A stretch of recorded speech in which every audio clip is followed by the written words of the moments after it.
Hey guys, this is Rheadrea Monet, and I am back again this week actually with a poem. So I do want to thank all of my fantastic poetry supporters for sticking by my side and really riding out the storm kind of with me. And I really do appreciate that. But more importantly, I would like to ask that you guys please comment. Let me know what you think about this piece and yeah, just let me know. You know how I am about controversy. So, I just wrote it today, so take a second. Please bear with me, and thanks. So, back in the day, people didn't have to pay to hear a preacher say that Jesus is the way. But somehow, this country's hypocrisy has crept into our churches. Pastor in the pulpit, preaching on pimping, not realizing he's doing the same thing to his flock of God's children. Send them out on corners to spread the word of God's love. If they're not receptive to the message, then get donations for the club or my Persian rug or my SL Mercedes. If people knew that preaching was paying like this, we would have been in seminary. And we wonder why religions are breaking down.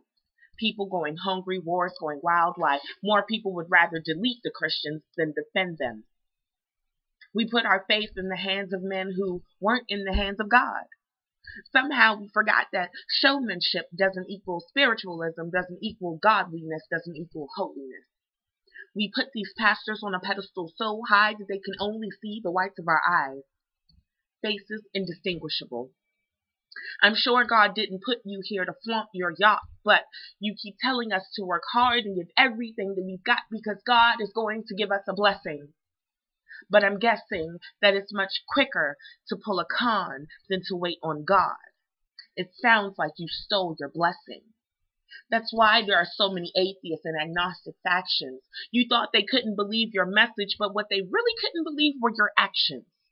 How the masses outside got poorer and weaker but keep giving to the church because they're staunch believers that Jesus is coming to their aid. Meanwhile, the seed money that should have been spent on groceries ends up in the pastor's pocket, and he's got his eye on a locket for his male mistress. Don't you wish this was a closed incident? One bad seed to be picked from a tree that will bloom forever into perfection for eternity. Only we aren't that lucky.